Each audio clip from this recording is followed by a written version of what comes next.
Voilà, chers frères et sœurs, bonjour à tous. Ça y est, nous sommes rassemblés, réunis pour louer notre Seigneur ce matin, tous ensemble. On voit que l'été est là, il y a peut-être quelques vacances, quelques congés, puisqu'il y a des places vides, plus que d'habitude. Et il y a peut-être aussi des gens qui nous visitent, donc bienvenue à chacun, à chacune. Je vous propose de démarrer ce culte par un moment de prière. On va se recueillir et chacun d'entre nous, si vous avez une prière à cœur une prière pour nous introduire dans ce moment de louange et d'adoration, mais vous pouvez prier à voix haute et je terminerai ce moment par la prière. Nous unir tous ensemble d'un même esprit, te remercier Seigneur parce que tu nous as rachetés, tu nous as révélé l'étendue de ton amour pour nous. Et nous sommes tes enfants aujourd'hui. Nous voulons nous rassembler encore ce matin pour te glorifier, pour te rendre toute la gloire qui t'est due, pour repasser dans nos cœurs ces vérités, les vérités qui sont inscrites dans la Bible, dans ce message que tu nous as laissé. On veut vraiment partager ensemble cette joie que nous avons dans le cœur par les chants, par les prières.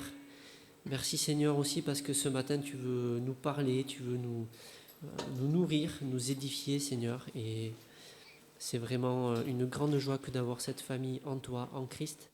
Merci vraiment pour cet amour qui nous lie, cette communion fraternelle. Et nous voulons vraiment t'adresser toute notre reconnaissance de t'appartenir. Au nom de Jésus-Christ. Amen. Voilà, nous aurons aussi un autre moment de prière un petit peu plus tard dans la matinée. Un moment de prière où je vous propose d'ailleurs, si vous avez un passage que vous avez lu ces derniers jours qui vous a marqué, peut-être ça sera le moment à ce moment-là de pouvoir le lire et de le partager. Donc je vous dis ça juste pour vous préparer, ça sera dans quelques minutes. Et nous allons commencer les chants par ce chant qui dit « Je réveillerai l'aurore » et nous pouvons nous lever pour chanter ce premier chant.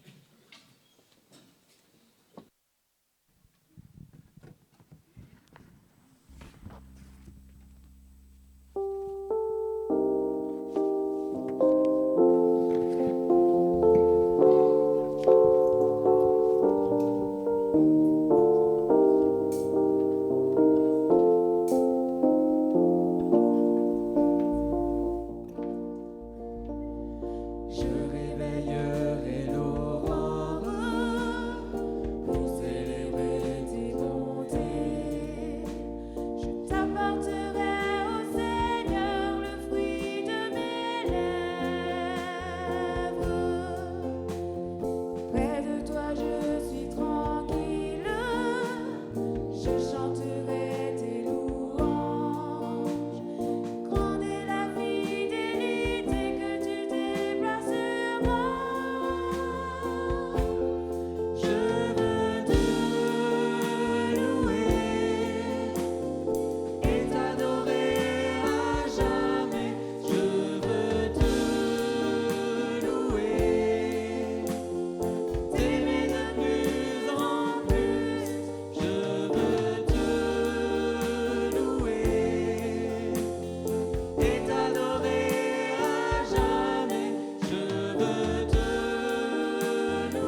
nous allons lire un passage dans le livre de Lévitique au chapitre 23 ce matin pour voir la description d'une fête qui était célébrée du temps du peuple hébreu. C'est une fête que j'aime beaucoup. On peut lire ça donc au verset 39 de Lévitique 23. Le 15e jour du 7e mois, quand vous récolterez les produits du pays, vous célébrerez donc une fête à l'Éternel pendant 7 jours. Le premier jour sera un jour de repos et le 8e sera un jour de repos. Vous prendrez le premier jour du fruit des beaux arbres, des branches de palmiers, des rameaux d'arbres touffus et des saules de rivière, et vous vous réjouirez devant l'Éternel, votre Dieu, pendant 7 jours. Vous célébrerez chaque année cette fête à l'Éternel pendant 7 jours. C'est une loi perpétuelle pour vos descendants. Vous la célébrerez le 7e mois. Vous demeurerez pendant 7 jours sous des tentes. Tous les indigènes en Israël demeureront sous des tentes, afin que vos descendants sachent que j'ai fait habiter sous des tentes les enfants d'Israël, après les avoir fait sortir du pays d'Égypte. Je suis l'Éternel, votre Dieu. C'est ainsi que Moïse dit aux enfants d'Israël quelles sont les fêtes de l'Éternel. Donc ça correspond à la fête des cabanes ou la fête des tabernacles. C'est une fête qui a lieu, comme on l'a lu, le 7e mois, le 15e jour du 7e mois. Donc nous, on est le 10 juillet, mais alors il y a un petit piège là, parce que notre calendrier n'est pas tout à fait le même que le calendrier hébreu, et en fait, le 7e mois correspond plutôt au calendrier hébreu au mois de septembre, et donc cette fête était célébrée fin septembre, au moment des vendanges d'ailleurs, au moment où on récoltait le raisin. Mais pourquoi j'en parle aujourd'hui, c'est parce que, même si ce n'est pas tout à fait la même date, c'est quand même la même idée que nous vivons aujourd'hui, c'est-à-dire qu'on commence à rentrer dans des périodes de repos, de vacances, où on se repose tout le travail qui a été accompli pendant l'année. Et donc là, l'Éternel demandait au peuple de sortir des habitations, d'aller à l'extérieur, de prendre un peu du recul sur tout le confort qu'ils pouvaient avoir de leur maison et de prendre ce que Dieu leur donnait, des branchages pour se confectionner des cabanes et pour donc se réjouir devant l'Éternel et se rappeler tout ce qu'il avait fait pour eux dans le désert, comment il les avait accompagnés, guidés. Et donc, je me disais que ce matin, c'était peut-être aussi pour nous qui allons, je l'espère pour vous, avoir quelques temps de repos, de vacances, que vraiment nous puissions nous aussi avoir cette même attitude où en fait on lève un peu la tête du guidon et puis on se rappelle de ce que le Seigneur a fait pour nous. Parfois dans le quotidien, ça va très vite, mais là vraiment que nous puissions profiter de ces moments de repos, de détente, pour replacer le Seigneur au centre de nos vies, nous rappeler vraiment comment il nous accompagne et nous rappeler que c'est vrai, avec lui en fait nous avons tout ce dont nous avons besoin, c'est lui qui nous donne les choses sous la main qui sont nécessaires et utiles pour nous. Donc voilà pourquoi j'aime beaucoup cette fête des cabanes, et nous allons prendre 2 nouveaux chants. Le premier qui s'appelle « Mon Dieu est si bon », qui nous raconte, c'est vrai, comment le Seigneur prend soin de nous dans notre marche quotidienne. Et ensuite, nous chanterons « Ébloui ». On peut se lever pour ces 2 chants.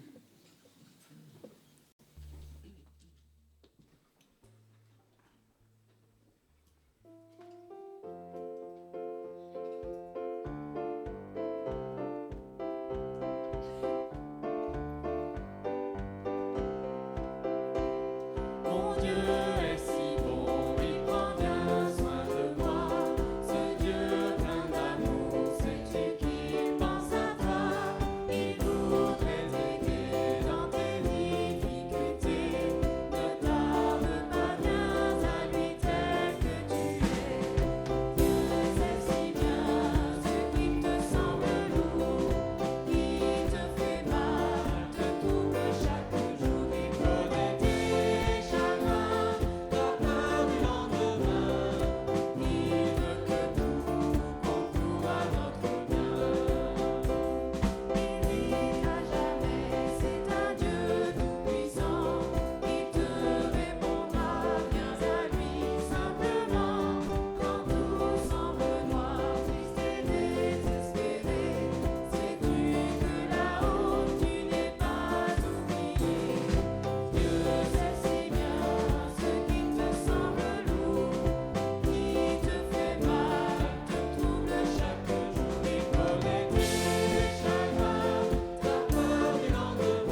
place.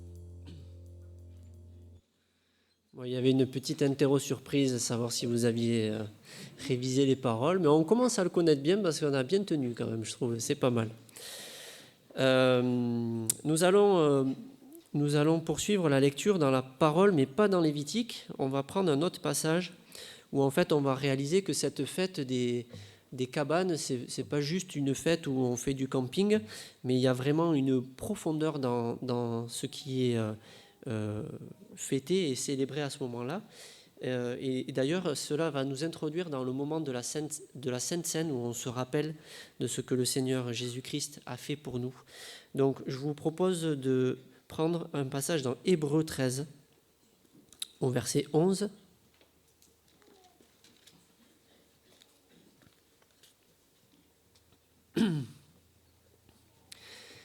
Donc, Hébreux 13, verset 11. Le corps des animaux, dont le sang est porté dans le sanctuaire par le souverain sacrificateur pour le péché, sont brûlés hors du camp.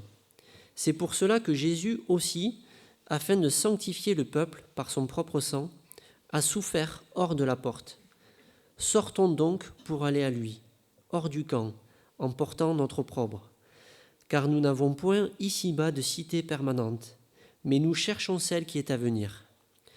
Par lui, offrons sans cesse à Dieu un sacrifice de louange, c'est-à-dire le fruit des lèvres qui confessent son nom. Et n'oubliez pas la bienfaisance et la libéralité, car c'est à de tels sacrifices que Dieu prend plaisir.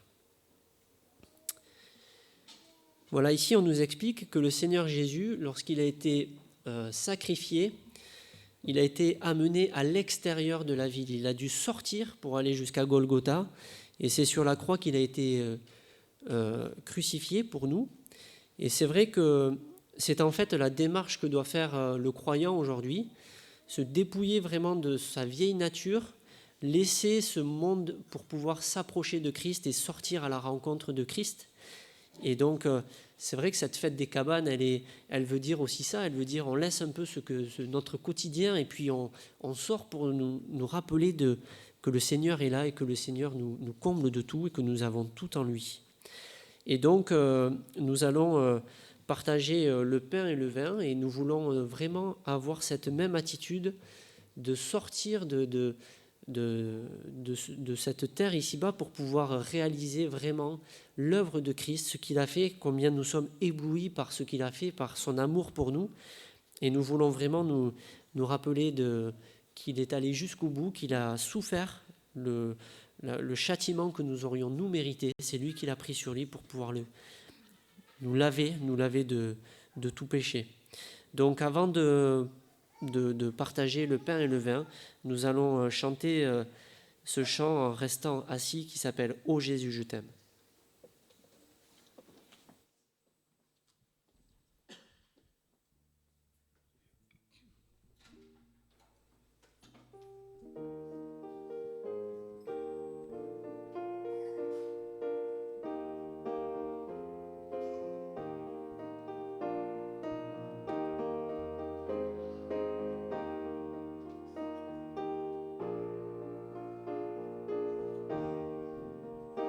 Ô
éternellement nous serons réunis au ciel avec lui pour pouvoir le louer.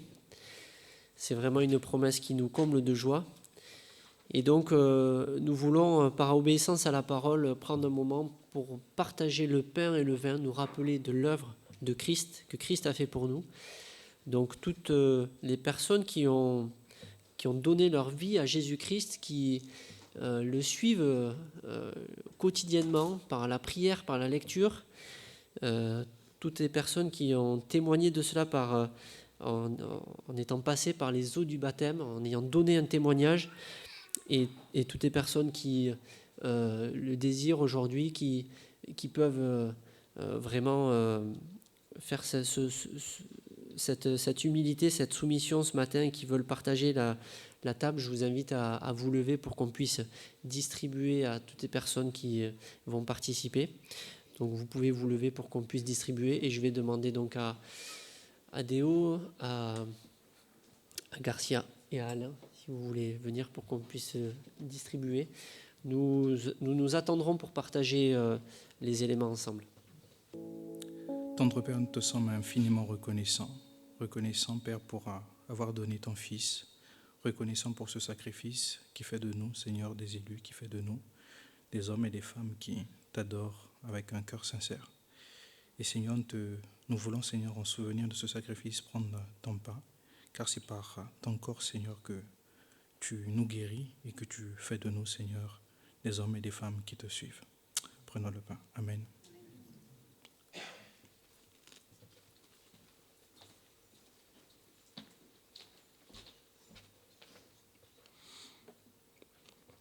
Seigneur notre Dieu, merci parce que ton sang nous purifie de nos péchés. Seigneur, nous étions éloignés de toi, ennemis, et tu nous as réconciliés avec toi par le sang de Jésus qui a coulé à la croix pour nous gratuitement. Merci Seigneur pour ça et pour la grâce qu'on a de se rappeler de ça, Seigneur, à travers ce moment.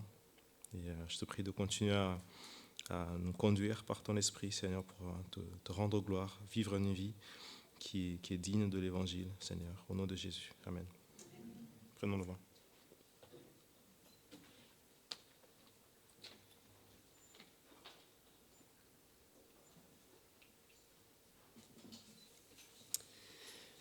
Nous allons chanter tous ensemble, on peut tous se lever pour chanter « Règne en moi ».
peut s'asseoir, parce que c'est vraiment notre désir que Jésus règne en nous, que vraiment ce soit une réalité pour chacun d'entre nous. Nous allons passer du coup un moment dans le recueillement, mais d'abord je vais demander à Cathy, qui a préparé, je crois, un petit poème. Donc si tu veux venir, c'est le moment.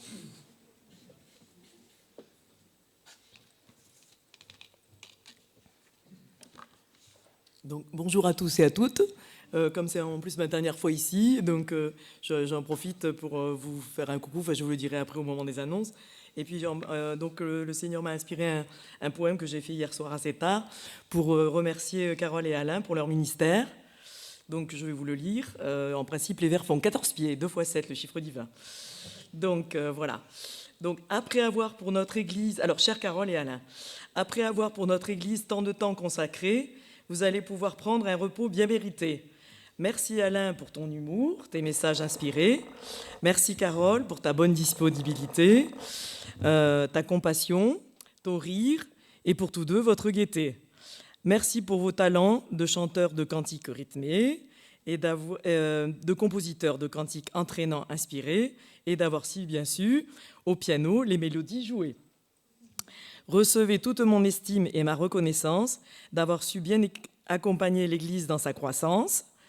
Que l'Éternel Tout-Puissant vous bénisse abondamment, qu'il vous garde et vous guide par son esprit constamment, qu'il vous libère du bruit par le chien du voisin causé, afin que vous puissiez bien goûter la tranquillité. Qu'en toute chose, il vous donne sagesse et discernement pour bien utiliser votre nouvel emploi du temps. En attendant le retour de notre cher Sauveur, qui lui seul nous donnera la paix et le vrai bonheur. Voilà. Avec plaisir.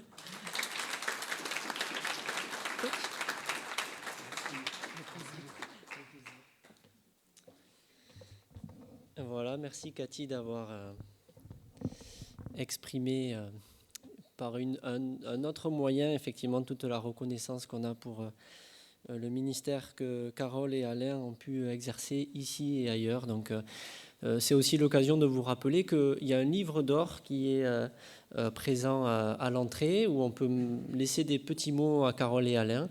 Voilà, je ne sais pas si ça sera aussi en 2 x 7, c'est ça, 2 x 7, 14, c'est pas une obligation, mais vous pouvez quand même le faire. Voilà, nous allons passer donc un moment de recueillement. Comme je vous le disais, si vous avez un passage qui vous a marqué ces derniers jours, vous pouvez le lire, et puis on peut lire des passages et prier. Et je terminerai aussi par la prière. Te remercier pour cette parole que tu nous donnes, qui est notre nourriture. Merci Seigneur, parce que tu nous parles et nous sentons l'Esprit en nous qui nous parle au travers de ces mots que nous avons tous les jours à nos côtés, Seigneur. Seigneur, vraiment, on est plein de reconnaissance parce que tu nous donnes ton esprit, tu nous donnes ta parole, tu nous guides, tu traces la route pour nous, Seigneur, et apprends-nous vraiment à pouvoir toujours prendre le chemin de ta volonté. Merci, Seigneur, de nous attirer à toi, toujours plus. Au nom de Jésus-Christ. Amen.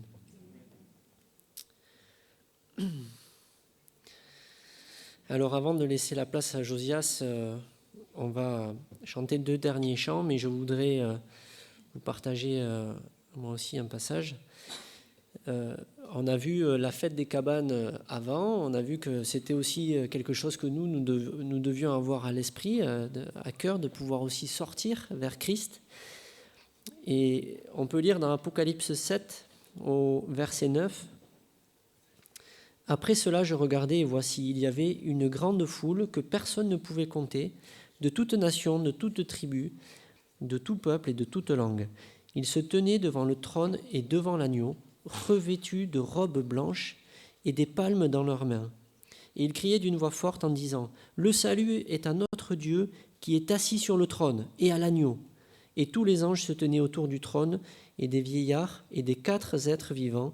Ils se prosternèrent sur leurs faces devant le trône. Ils adorèrent Dieu en disant « Amen.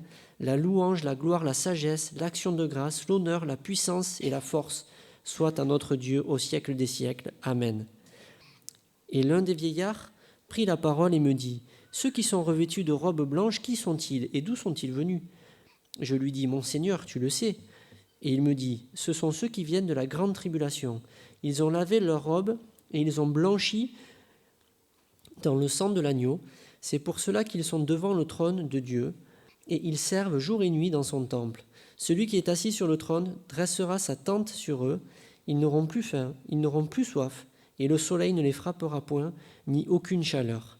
Car l'agneau qui est au milieu du trône les paîtra et les conduira aux sources des eaux de vie, et Dieu essuiera toutes les larmes de leurs yeux. » Quel beau passage où il est question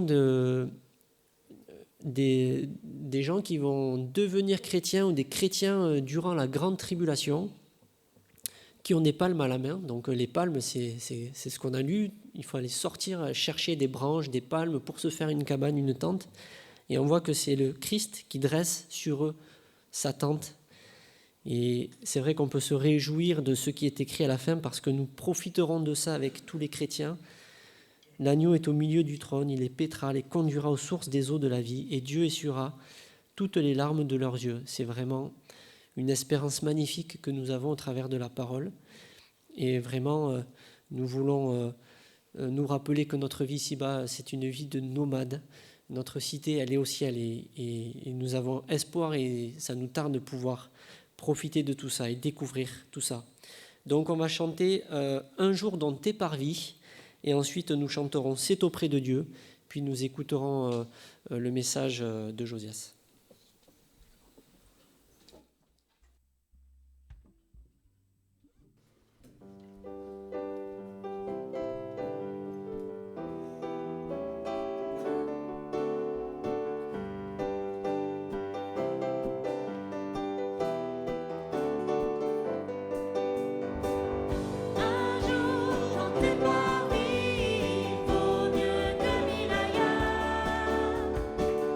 Seigneur,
Merci aux chanteurs et musiciens. Vous pouvez prendre place et nous allons nous asseoir au pied du Seigneur pour entendre le message qu'il a pour nous. Je te laisse la place, Josias.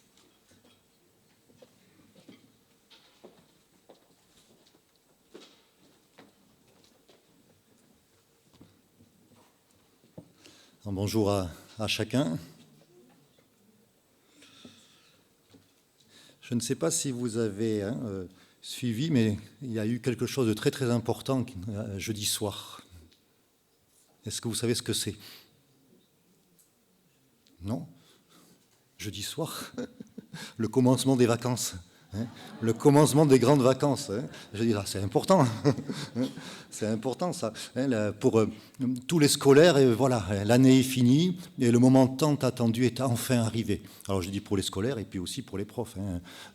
Un repos bien mérité aussi pour tous les enseignants. Bon, c'est quelque chose qu'on apprécie énormément. Mais on peut se poser quand même une petite question. Est-ce que vacances et repos, est-ce que c'est synonyme? Est-ce que c'est la même chose? Et force est de constater que ce n'est pas tout à fait la même chose. Et on peut des fois être en vacances et puis finalement le cœur n'est pas en repos. Alors, il y a cette citation de Blaise Pascal qui dit ceci. Il dit « Ainsi s'écoule toute la vie. On cherche le repos en combattant quelques obstacles. Et si on les a surmontés, le repos devient insupportable. » En clair, on a des difficultés, on se dit, quand cette difficulté sera réglée, là, je vais pouvoir décompresser. Sauf que quand la difficulté est réglée, il y en a une autre qui arrive. Et finalement, le repos, on ne le trouve jamais. Est-ce que vous pouvez vivre cela, parfois? Et hier soir, je discutais avec Jean, qui nous disait que finalement, au Congo, la mentalité est totalement différente. Et en l'écoutant, je me dis, mais finalement, peut-être qu'en Occident, on s'est bâti un système qui nous maintient en permanence dans le stress, dans la difficulté, dans l'anxiété. Et finalement, encore peut-être moins que dans certains pays, on ne connaît le repos. Mais il y a une bonne nouvelle, c'est que la Bible parle de repos. Est-ce que vous savez qu'on trouve ce mot 232 fois dans la parole de Dieu? Alors, je ne l'ai pas compté comme ça, je l'ai fait avec la concordance, bien sûr. Mais 232 fois, la parole de Dieu nous parle de repos. Ce n'est pas pour rien. Et je voudrais lire avec vous un passage où le mot repos va revenir très très souvent. Vous allez essayer de compter. Il s'agit d'un passage qu'on a lu dimanche dernier, dans Hébreux au chapitre 4, et nous allons lire les 11 premiers versets.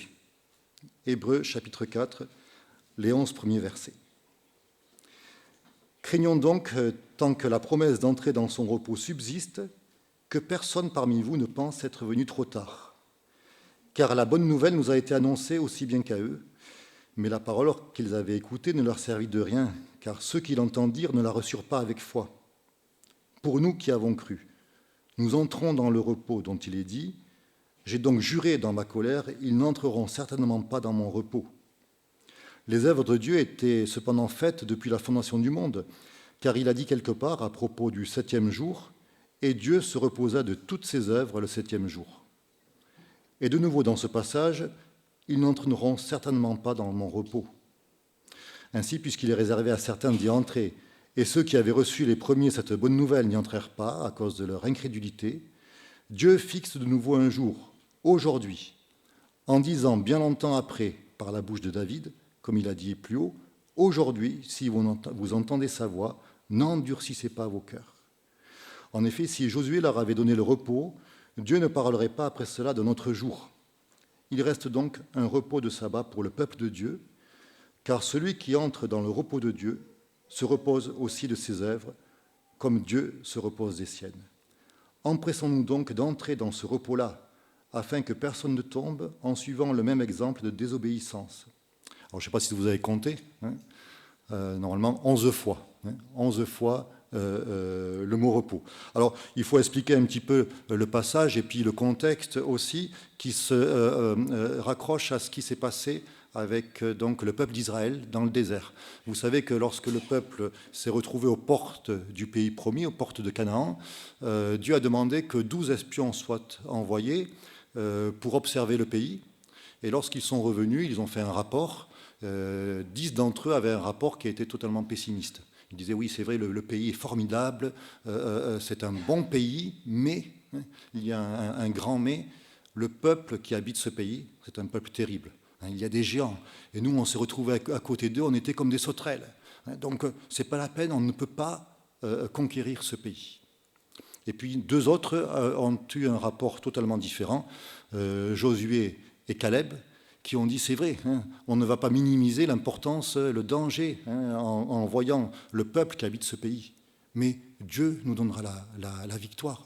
Donc, ne craignons pas et prenons possession de ce pays. Et vous savez que le peuple a préféré suivre donc, le rapport des 10 premiers. Et Dieu a dit, puisque ce peuple-là désobéit sans cesse, puisque ce peuple ne veut pas me faire confiance malgré toutes les preuves de ma puissance, de mon amour pour eux, ce peuple continue à ne pas vouloir me faire confiance, alors ils n'entreront pas dans ce pays-là. Toute cette génération périra et ne rentrera pas dans ce pays. Et ils n'entreront donc pas dans ce repos, puisque le pays était donc synonyme de repos. Et ce repos-là est aussi une illustration du salut que nous avons en Christ. Autre chose aussi, que lorsqu'on lit le livre, la lettre aux Hébreux, il faut aussi se souvenir qu'il y a plusieurs groupes de destinataires. Certains sont religieux, ils ont adopté des coutumes, ils font des très bonnes choses, ils ont une bonne morale, mais ils n'ont pas invité Christ à venir dans leur vie. Et donc, ils ne sont pas entrés dans ce repos. Et puis d'autres ont accepté le Christ dans leur vie. Ils ont reconnu Jésus comme leur Seigneur et comme leur Sauveur. Mais peut-être qu'ils ont encore des moments d'hésitation et ils ne goûtent pas vraiment et en totalité au repos qui leur est proposé ici.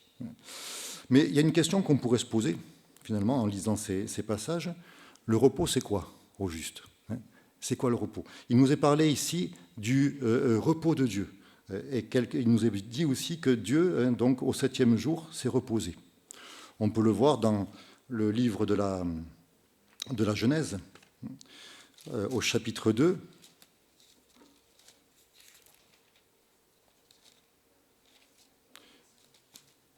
Genèse 2, versets 2 et 3. Le 7e jour, toute l'œuvre que Dieu avait faite était achevée. Il se reposa au 7e jour de toute l'œuvre qu'il avait faite. Dieu bénit le 7e jour et le sanctifia, car en ce jour, Dieu s'était reposé de toute l'œuvre qu'il avait créée. Donc Dieu a créé toutes choses, et puis il s'est reposé parce qu'il était fatigué. Est-ce que c'est ça ? Alors si c'est ça, moi je vous cite aussi ce verset dans Ésaïe au chapitre 40 et le verset 28. Ne l'as-tu pas reconnu, ne l'as-tu pas entendu ? C'est le Dieu d'éternité, l'Éternel, qui a créé les extrémités de la terre. Il ne se fatigue ni ne se lasse. Donc si Dieu se repose, ce n'est pas parce qu'il est fatigué, ou sinon il y a contradiction.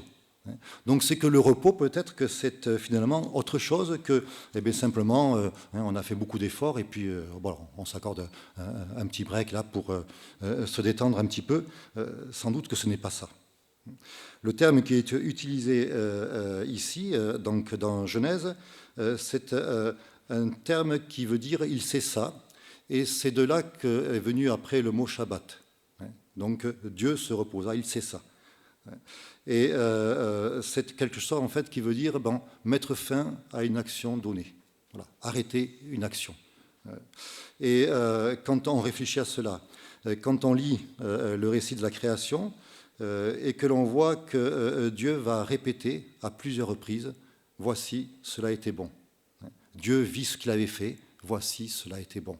Et au soir du 6e jour, il a dit, voici, cela était très bon. Quand on lit ça, on comprend que le repos, en fait, c'est Dieu qui a achevé d'une façon parfaite son ouvrage. Le repos, donc, c'est l'ouvrage qui est totalement achevé. Un petit peu comme un artiste qui ferait un magnifique tableau, et à un moment, voilà, il est terminé, tout est parfait, on n'en rajoute plus rien, tout est parfait, tout est terminé. Voilà un petit peu ce que Dieu a fait. Et en fait, le repos, eh bien, c'est simplement être au bénéfice d'une action qu'on a menée d'une façon parfaite et jusqu'à son terme. Voilà.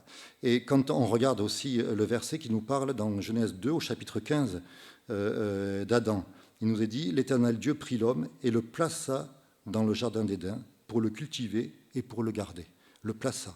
Et ce terme, le plaça, c'est en fait aussi, on pourrait le traduire par « il le fit reposer ».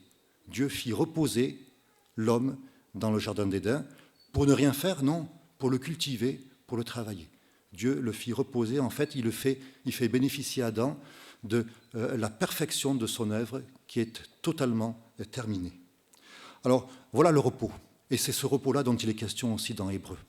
Alors, on pourrait se dire, oui, mais bon, si le repos, c'est avoir tout terminé, qui peut prétendre au repos ?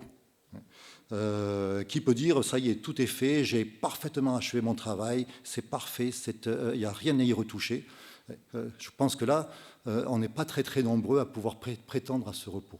Je ne sais pas si vous êtes comme moi, mais souvent, après une bonne journée de travail, quand on réfléchit, on se rend compte que finalement, il y a tellement encore de choses à faire.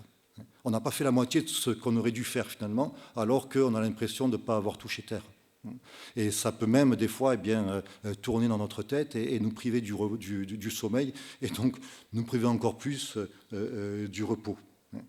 Et ça c'est une chose, mais au niveau spirituel, est-ce que ce n'est pas aussi un petit peu la même chose parfois ?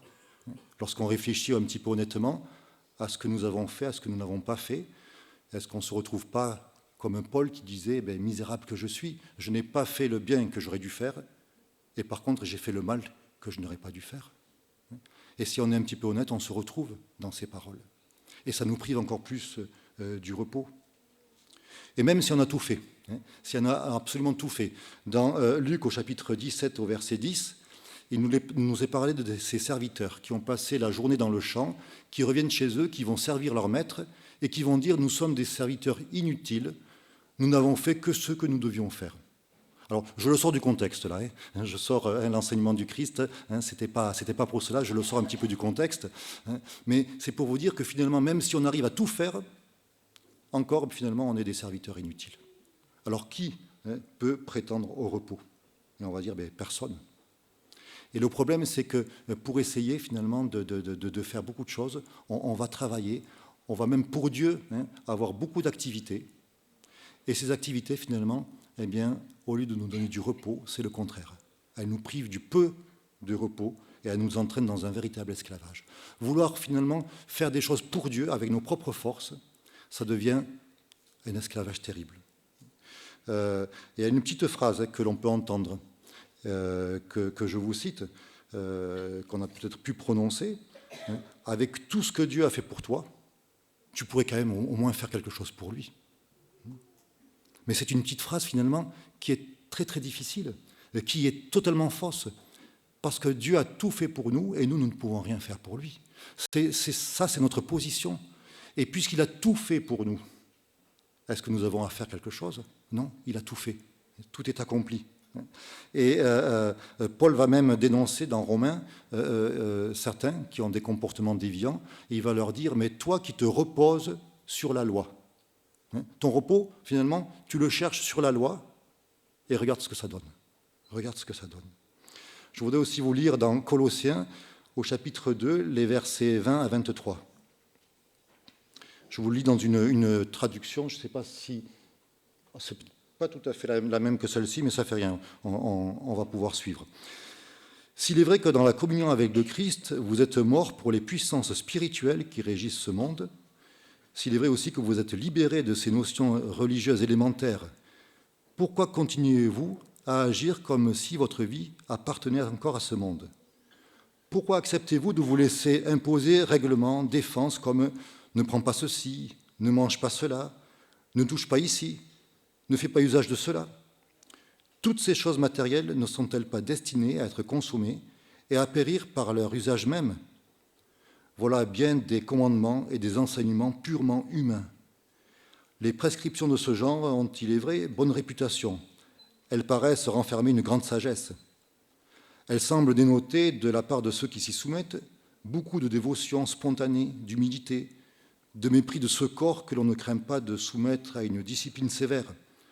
En réalité, aucune de ces règles n'a la moindre valeur devant Dieu. Elles n'aboutissent qu'à nourrir l'orgueil des gens qui veulent se mettre en valeur. Vous voyez, en fait, ce que Paul dit, mais voilà, on vous impose ou vous vous imposez toutes sortes de choses et vous êtes fiers de cela. Et finalement, ça sert à quoi? Ça sert à vous éloigner de Dieu. Ça ne vous donne aucun repos et quelque part, vous avez l'impression, mais, voilà, je suis bien, moi, avec tout ce que je fais, je suis bien.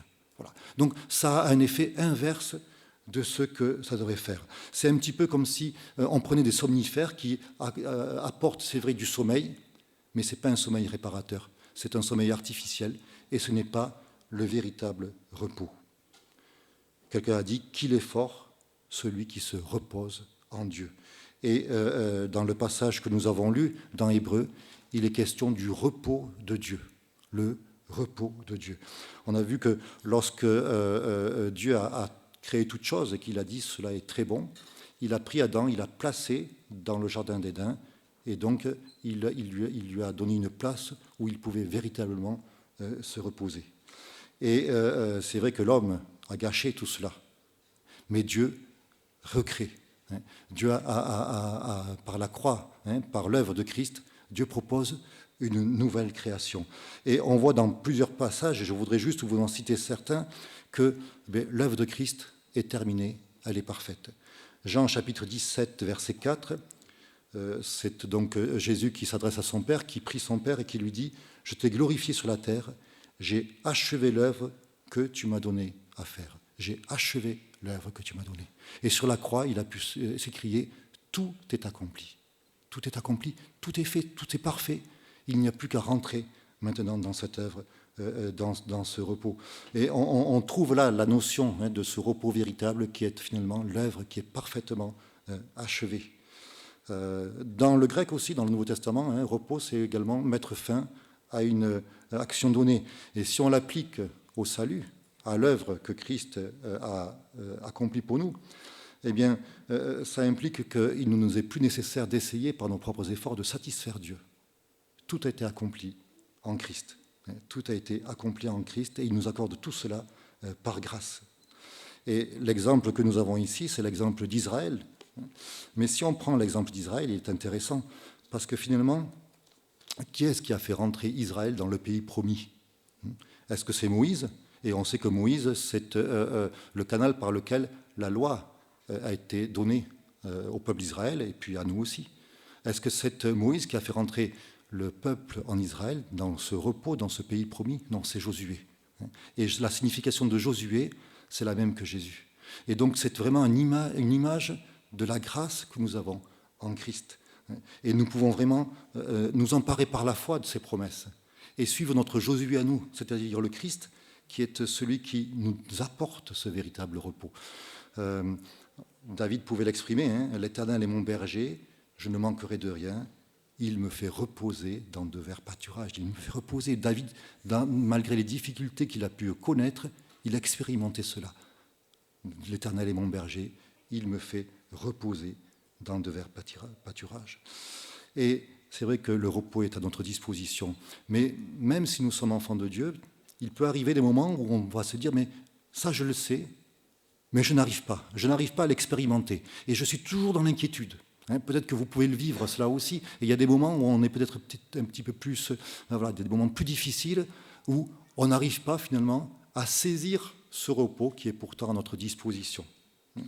Et je voudrais juste, pour terminer, vous laisser 3 ressources qui sont indispensables et qui nous permettent de saisir, de vivre au quotidien ce repos, qui nous sont données aussi dans ce même chapitre aux Hébreux, chapitre 4. On lit les versets 14 et 15. Non, pardon, je vais trop vite. On lit le verset 12. Verset 12, donc juste avant, le verset 11, nous l'avons lu, empressons-nous donc d'entrer dans ce repos. Et verset 11, donc, et verset 12, car la parole de Dieu est vivante et efficace, plus acérée qu'aucune épée à double tranchant, elle pénètre jusqu'à la division de l'âme, de l'esprit, des jointures des moelles, elle juge des sentiments et des pensées du cœur. La parole de Dieu. La parole de Dieu qui nous éclaire, qui nous montre l'état dans lequel nous sommes, qui nous montre aussi la solution, qui nous montre Christ. Et voilà déjà une première ressource pour connaître ce repos, la parole de Dieu. Et Jésus l'a dit, il a dit « Venez à moi, vous tous qui êtes fatigués et chargés, et je vous donnerai du repos. » Et il continue en disant « Prenez mes instructions. » Donc écoutez ma parole, prenez mes instructions, et c'est ainsi que vous allez venir à moi, que vous allez me découvrir, et que vous allez pouvoir vivre ce repos merveilleux. Une deuxième ressource à notre disposition, c'est le verset 14 et le verset 15 qui nous en parlent. Nous avons un grand souverain sacrificateur qui a traversé les cieux, Jésus, le Fils de Dieu. Tenons fermement la confession de notre foi, car nous n'avons pas un souverain sacrificateur incapable de compatir à notre faiblesse. Il a été tenté comme nous en toutes choses, sans commettre de péché. Jésus-Christ, notre souverain sacrificateur, qui nous comprend parfaitement puisqu'il a vécu ce que nous aussi nous pouvons vivre. Et donc les difficultés que nous connaissons, eh bien lui, il ne les connaît pas en théorie, il les a connues aussi en pratique. Et c'est un souverain sacrificateur merveilleux qui vraiment comprend ce que nous pouvons vivre et qui peut venir ainsi à notre secours. Et nous n'avons pas de difficulté à aller vers lui, puisque nous savons que, eh bien, oui, il connaît de quoi nous sommes faits, il connaît ce que nous pouvons traverser. Et enfin, la troisième ressource à notre disposition, c'est le verset 16 qui nous en parle. Approchons-nous donc avec assurance du trône de la grâce, afin d'obtenir miséricorde et de trouver grâce en vue d'un secours opportun. Voilà donc le trône de la grâce. C'est merveilleux de voir que cette description, le trône de notre Dieu, c'est le trône de la grâce. Souvent, ici-bas, on imagine des trônes avec des rois qui sont tellement loin de nous, de ce que nous pouvons vivre. Là, c'est le trône de la grâce, la bonté de notre Dieu. Nous contemplons notre Dieu sur son trône par la foi et nous voyons la grâce qui l'entoure. Et nous pouvons nous approcher de lui, sachant que oui, quelle que soit notre situation, il va être là pour nous secourir. Et ces trois ressources, la parole de Dieu, pouvoir compter sur un souverain sacrificateur qui nous comprend, et puis la grâce de Dieu, eh bien, nous permettent de vraiment nous approprier ce repos qui est à notre disposition. Et si nous avons des difficultés, mais sachant que eh bien, notre Dieu est là à nos côtés et nous propose son repos. Et je voudrais juste terminer avec ce chant qui dit « Quel repos céleste », on va le chanter, Jésus d'être à toi, quel repos, quel céleste repos. Vous vous rappelez des circonstances qui ont entouré l'écriture de ces paroles? Oui. Donc certains, oui, je vous les rappelle, mais donc on est dans, alors Carole, tu vas m'aider, on est en 1870 peut-être, aux États-Unis.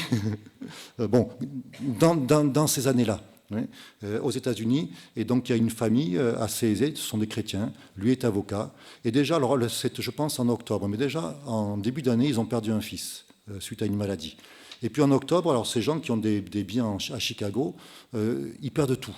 Avec l'incendie de Chicago, ils vont tout perdre. Et le mari demande à son épouse de partir en Europe avec les 4 filles. Et donc c'est ce qui se produit. Lui, il reste pour les rejoindre après plus tard. Et durant la traversée, leur navire est heurté par un autre bateau.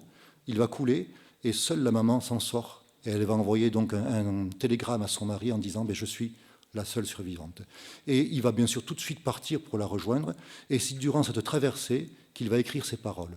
Et quand on pense à cela, c'est quand même quelque chose qui est touchant et qui nous montre que écrire de telles paroles dans de telles circonstances, c'est pas quelque chose qui peut venir d'une force humaine. Et c'est véritablement le repos que Dieu nous accorde, quelles que soient les circonstances que nous pouvons connaître. Donc voilà, quel repos céleste, que vraiment nous puissions chacun nous approprier cela. Amen.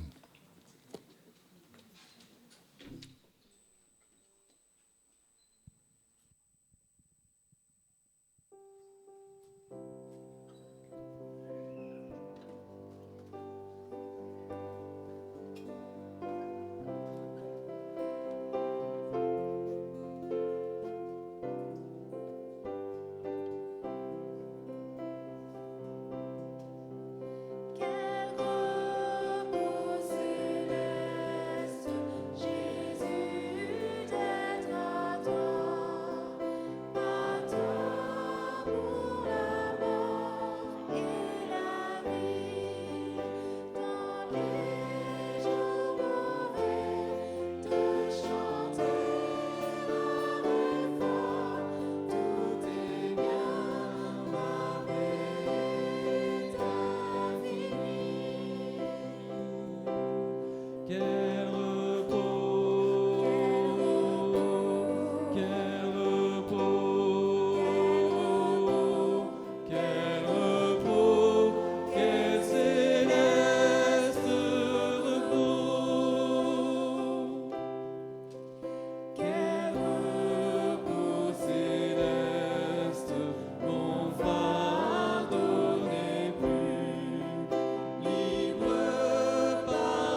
pouvez vous reposer sur vos chaises. Merci Josias pour ce message. C'est vrai que le Seigneur sait qu'on a besoin de se rappeler cela souvent parce que l'ennemi cherche toujours à nous détourner de ce repos et c'est un message qui vraiment nous a tous parlé. Et puis bon, moi qui suis papa d'un bébé de 1 mois, encore plus peut-être de repos. On va passer à quelques annonces.